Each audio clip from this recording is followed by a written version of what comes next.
လူတယောက်ရဲ့နှလုံးခွန်ရပ်သွားတဲ့အခါဘာဆက်ဖြစ်မလဲဒါဟာလူသားတွေအမြဲတမ်းမေးခွန်းထုတ်ခဲ့ရတဲ့အကြီးမားဆုံးဗဟီလီတွေတရားတစ်ခုပါဒီနေ့မှာတော့ကျွန်တော်တို့ဟာတိပြည့်နဲ့လောကီပညာကြားကစိတ်ဝင်စားစရာအကောင်းဆုံးနေပဲတစ်ခုဖြစ်တဲ့တေခါနဲ့အတွေ့အကြုံတွေအကြောင်းကိုအတူတူလေ့လာကြည့်ကြမှာပါကဲနှလုံးခုန်ရပ်သွားပြီဆိုရင်ဘာဖြစ်မလဲဆေးပညာရဲ့ကြည့်မယ်ဆိုရင်တော့ဒါဟာတစ်ဆုံးခြင်းရဲ့အစားပေါ့ဦးနှောက်စီကိုသွေးနဲ့အောက်ဆီဂျင်လုံးဝမရောက်တော့တဲ့အခြေအနေကိုဆိုလိုတာပါဒါပေမဲ့ဒါဟာတကယ်ပဲအရာလုံးရဲ့အဆုံးသတ်လားဘာလို့လဲဆိုတော့ထောင်းနဲ့ချီတဲ့လူတွေဟာစီးပညာရာတည်ဆုံးသွားပြီလို့သတ်မှတ်ခံရပြီးမှအသက်ပြန်ရှင်းလာခဲ့တယ်ပြီးတော့သူတို့ကြုံခဲ့ရတဲ့အလွန်ထူးခြားပြီးအသေးစိတ်ကြတဲ့အတွေ့အကြုံတွေကိုပြန်ပြောပြခဲ့ကြတာပါတကယ်ကိုအံ့ဩစရာကောင်းတာကတော့သူတို့ပြောပြတဲ့ပုံမြင်တွေဟာတယောက်နဲ့တယောက်ထူးထူးခြားခြားကိုတူညီနေကြတာပါပဲအဲ့ဒီတော့ဒီနေရာမှာအဓိကမေခွန်းချင်းတစ်ခုထွက်လာပါပြီဒီတွေ့အကြုံတွေဆိုတာတေဆုံးခါနီးဦးနောက်ရဲ့နောက်ဆုံးတတုပေတာဆိုင်ရာလှုပ်ရှားမှုတွေနောက်ဆုံးလက်ကွက်တစ်ခုပဲလားဒါမှမဟုတ်ကျွန်တော်တို့ရဲ့တီးစီဟာခန္ဓာကိုယ်ရဲ့အဖြစ်ဘက်မှာတီးခြားတည်ရှိနိုင်တယ်ဆိုတဲ့တက်တဲ့အထောက်ထားတစ်ခုများဖြစ်နေမလားကဲဒီမေကုန်းတွေကိုဖြည့်ဖို့အတွက်ပစမဆုံးအနေနဲ့ဒီလျှို့ဝှက်စမ်းကြဲတဲ့ဖြစ်ရရဲ့အခြေခံကိုအရင်ဆုံးလေ့လာကြည့်ကြအောင်ပါလူတွေတကယ်တမ်းဘာကိုတွေးကြုံခံစားခဲ့ရတာလဲတကယ်ကိုစိတ်ဝင်စားစရာအကောင်းဆုံးအချက်ကတော့ဒီအတွေ့အကြုံတွေရဲ့တူညီမှုပါကမ္ဘာနေရာအနှံ့အဖျားကမတူညီတဲ့ယဉ်ကျေးမှုတွေမတူညီတဲ့ဘာသာတရားတွေကလာတဲ့လူတွေပြောပြတဲ့ဖုန်ပြင်းတွေဟာဘာကြောင့်ဒီလောက်တောင်တထက်တဲကြားနေရတာလဲအများအဖြစ်အဒီအတွေ့အကြုံဒီမှာအဓိကကျတဲ့တူညီတဲ့အချက်တွေရှိပါတယ်ပထမဆုံးကတော့ခန္ဓာကိုယ်ကနေဝိညာဉ်ခွဲထွက်ခြင်းပေါ့ OBE လို့ခေါ်တယ်ဆိုလိုတာကကိုယ့်ရဲ့ခန္ဓာကိုယ်ကိုအပြင်ကနေပြန်မြင်နေရတာမျိုးပါပြီးတော့ပြောမပြတော့ငင်းချမ်းတဲ့ခံစားမှုဥမလွိုင်းခေါင်းတစ်ခုကိုဖြတ်ပြီးတောက်ပတဲ့အလင်းရောင်စီတွားနေရသလိုမျိုးခံစားချက်ကိုဘဝတစ်လျှောက်လုံးကိုရုပ်ရှင်ပြကွက်တွေလိုပြန်တုံးတက်မြင်အောင်လာတာနောက်ဆုံးမှတော့ကွယ်လွန်သွားပြီဖြစ်တဲ့ဆွေမျိုးသားချင်းတွေဒါမှမဟုတ်အလင်းရောင်ကိုထဲရှိတဲ့တတဝါတွေနဲ့တွေ့ဆုံရတာတွေပဲဖြစ်ပါတယ်အရေးကြီးတဲ့အချက်ကတော့ဒီလိုအဖြစ်အပျက်တွေဟာဘယ်ယဉ်ကျေးမှုဘယ်ဘာသာတရားကပဲဖြစ်ဖြစ်ပုံစံတူညီနေတာပါပ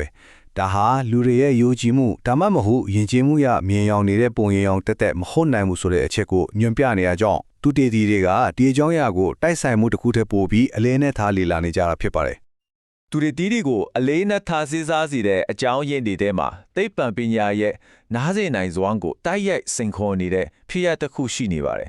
အခုအဲ့ဒါကိုလေ့လာကြည့်ကြမယ်ဒါကတော့ American အမျိုးသမီးတယောက်ဖြစ်တဲ့ Pen Reno ရဲ့ဖြစ်ရပါပဲသူမရဲ့အတွေ့အကြုံဟာ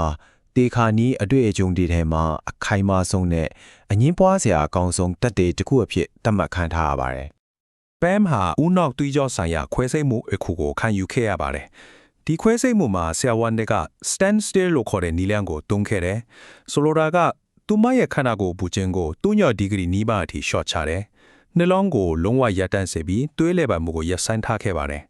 ်အဓိကချက်ကတော့သူမရဲ့ဦးနောက် line တွေဟာလုံးဝငြိမ်သက်သွားပြီးဘာလို့မှမလို့တော့တဲ့အခြေအနေမှာရှိခဲ့တာပါပဲဒါပေမဲ့အနောဆရာကောင်းဆုံးကဖန်ပြန်တရရတဲ့အခါမှာသူမရဲ့ OBE အတွေ့အကြုံအတွင်းကြားသိခဲ့ရတာတွေကိုပြန်ပြောပြနိုင်ခဲ့တာပဲသူမကသူတို့သုံးနေတဲ့လွှာကလက်စစ်သွားပေါ်တန်လို့အတန်ထွက်တယ်ဆိုပြီးခွဲစစ်ခန့်တုံတီစီရဲ့ထူခြားတဲ့အတန်ကိုတိတိကျကျပြန်ပြောပြနိုင်ခဲ့ပါတယ်ဒီနေရာမှာအကြီးမားဆုံးမေးခွန်းထွက်လာပါပြီဦးနော့ကလုံးဝအလုံးမလုံးတော့တဲ့အချိန်မှာဒီလိုအသေးစိတ်ကြတဲ့အချက်လက်တွေကိုသူမဘယ်လိုများသိနိုင်ခဲ့တာလဲဒါဟာသိပ္ပံပညာအတွက်အကြီးမားဆုံးစိန်ခေါ်မှုတစ်ခုပါပဲကဲဒီလိုစင်ခေါ်မှုကိုသိပ္ပံပညာကဘလို့တုံ့ပြန်တယ်လဲဒီအတွေ့အကြုံတွေကိုဇီဝဗေဒဆိုင်ရာဖြစ်စဉ်တွေဖြစ်ရှင်းပြတဲ့ theory တွေကိုကြည့်လိုက်ကြရအောင်သိပ္ပံပညာမှာအဓိကရှင်းပြချက်နှစ်ခုရှိပါတယ်ပထမတစ်ခုက DMT theory ပါ DMT ဆိုတာဦးနောက်ကတေခါနီးလို့စိတ်ဖြစ်စီမှုအလွန်များအချိန်မှထုတ်လွှတ်နိုင်တဲ့အစွမ်းထက်တာတူဖြစ်စီတစ်မျိုးပါဒါကဦးမြင့်လွိုင်းခေါင်းအလင်းရောင်နဲ့တခြားကမ္ဘာကိုရောက်သွားသလိုမျိုးထင်အောင်ထင်မှာဖြစ်စေတယ်လို့ဆိုပါတယ်ဒုတိယ theory ကတော့ဦးနောက်အောက်ဆီဂျင်ပြတ်လတ်မှုပါအောက်ဆီဂျင်မရတော့တဲ့ဦးနောက်ရဲ့လျှက်စစ်လိုင်းတွေကငင်းချမ်းတဲ့ခံစားချက်နဲ့အလင်းရောင်မြင်ရတဲ့အာရုံမာရွေမှုတွေဖြစ်စေတယ်လို့ရှင်းပြပါတယ်ဆိုတော့ဒီ theory တွေရဲ့အနှစ်ချုပ်ကတော့တေခါနီးအတွေ့အကြုံဆိုတာဟာအကြအတေးဖြစ်နေတဲ့ဦးနောက်ရဲ့နောက်ဆုံးရှင်သန်ဖို့အတန်းတန်ကြိုးပမ်းမှုကနေထွက်ပေါ်လာတဲ့ရလဒ်ထိုးထားဖြစ်တယ်ဆိုတာပါပဲတခြားကမ္ဘာကိုတွားရောက်ခြင်းမဟုတ်ဘူးလို့သူတို့ကဆိုလိုတာပါဒါပေမဲ့ဒီသိပ္ပံနည်းကျရှင်းပြချက်တွေမှာအားနည်းချက်တစ်ခုရှိနေပါတယ်အဲ့ဒါကတော့ Reynolds လို့ဖြစ်တဲ့ကိုလုံးဝရှင်းမပြနိုင်တယ်ပါပဲဒီတော့မဖြေရှင်းနိုင်တဲ့ဘေလီကတကယ်တမ်းမှဘာဖြစ်မလဲ ဒီဘေဟေလီရဲ့အဓိကအချက်ကတော့ရှင်းပါတယ်တေးပန်ချညာကငြိမ်းချမ်းတဲ့ခံစားမှုဦးမင်လိုင်ခေါင်တဲ့ကအလင်းရောက်မြင်ရတာလိုမျိုးခံစားချက်တွေကိုရှင်းပြနိုင်ပါတယ်ဒါပေမဲ့ OBE ကနေရလာတဲ့အတီးပြုလို့ရတဲ့တိကျမှန်ကန်တဲ့အချက်လက်တွေစကားပြောဆိုမှုတွေ Fan Reynolds ရဲ့ဖြစ်ရလိုမျိုးအတွေ့အကြုံတွေကိုတော့လုံးဝရှင်းမပြနိုင်သေးပါဘူး ဒါကြောင့်အဓိကအချက်ကတော့ဒါဟာခံစားချက်တွေအကြောင်းမဟုတ်ပဲတည်ဆုံးနေခြင်းမှာဘလို့မှမသိနိုင်တဲ့အချက်လက်တွေကိုဘလို့ရရှိခဲ့တယ်လဲဆိုတာပါပဲဒါဟာဇီဝဗေဒတသက်နဲ့ရှင်းပြဖို့အခက်ဆုံးအပိုင်းအဖြစ်ရှိနေတော့ပါပဲ နောက်ဆုံးမှာတော့ဒီအကြောင်းအရာတစ်ခုလုံးကကျွန်တော်တို့ကိုအခြေခံချဆုံးမေခွန်းတစ်ခုစီကိုပြန်ဥတည်သွားစေပါတယ်ကျွန်တော်တို့ရဲ့သိစိတ်သို့မဟုတ် consciousness ဆိုတာဦးနှောက်ရဲ့လှုပ်ရှားမှုတစ်ခုမျှတာပဲလားဒါမှမဟုတ်ခန္ဓာကိုယ်ပျက်စီးသွားပေမဲ့လည်းဆက်လက်တည်ရှိနေနိုင်တဲ့တိကျစွမ်းလီတစ်ခုလားဒီမေခွန်းကအခုချိန်ထိစိတ်လှုပ်ရှားစရာအကောင်းဆုံးဖေဟီလီတစ်ခုအဖြစ်ကြန့်ရှိနေစေပါပဲ